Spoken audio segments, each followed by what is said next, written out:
Bismillah. Assalamualaikum warahmatullahi wabarakatuh. In today's video, we will be talking about how we should keep our iman to the prophets of Allah, to his messengers, and why and how we should do it. And my name is Jani Farisibatuddin. Let's get into it. Tahukah kamu apa itu rukun iman keempat? Rukun iman keempat adalah mengimani para rasul-rasul. Gimana kita untuk mengimaninya? Atau kenapa kita harus mengimani? Nah, video kali ini kita akan membahas 5 cara untuk mengimani para rasul dan kenapa. Pertama, kepercayaan bahwa rasul adalah utusan Allah Subhanahu wa taala. Jadi, rasul itu bukan sekedar orang biasa yang diutus oleh manusia lain, di mana presiden diutus oleh warga rakyat. Kalau rasul itu dipilih oleh Tuhan sendiri.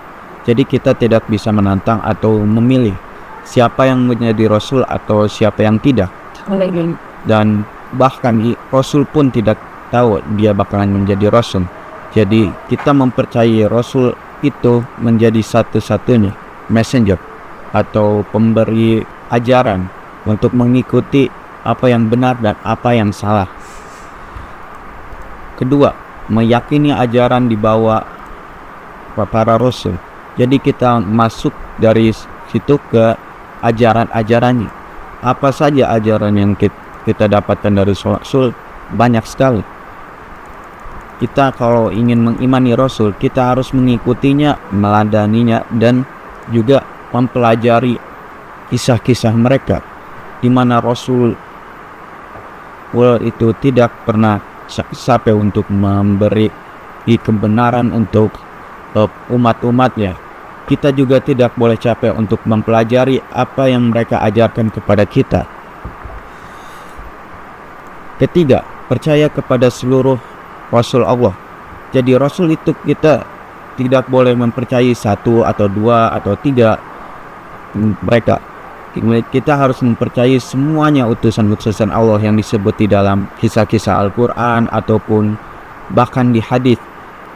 Dan kita harus tahu 25 dari para Rasul ini. Itu kenapa Rasul, walaupun kita tidak mempercayainya satu dari 25 itu, kita tidak bisa untuk menjadi Islam.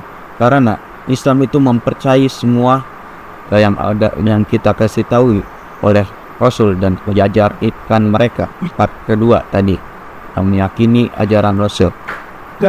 Dan keempat, berdoa seperti para Rasul. Kenapa kita harus berdoa seperti para Rasul? Karena mereka yang mengajarkan kita untuk berdoa kepada Tuhan dengan benar, dan mereka lah yang tahu apa yang paling bagus untuk menaatinya. Dengan kita meniru dan juga menggunakan apa yang diajarkan mereka, kita bukan hanya mengimani Allah tapi juga Rasul-Rasulnya. Kita mempercayai bahwa mereka lah yang paling tahu dari seluruh manusia yang lain. Mereka yang disuruh dan diutus oleh Allah Subhanahu wa taala. Jadi beriman kepada Rasul bukan hanya sekedar tahu nama-nama mereka atau tahu dasar-dasar dari agamanya. Kita perlu tahu kisah-kisahnya, meniru apa yang mereka ajarkan, meniru sifat-sifat mereka. Seperti kita meniru sifat-sifat teladan-teladan kita, kita juga harus mengikuti apa yang Rasul-Rasul telah ajarkan dan mengimani apa saja yang mereka sebutkan. Dan itu saja untuk saya. Nama saya Ziani Farisibatuddin. Wassalamualaikum warahmatullahi wabarakatuh.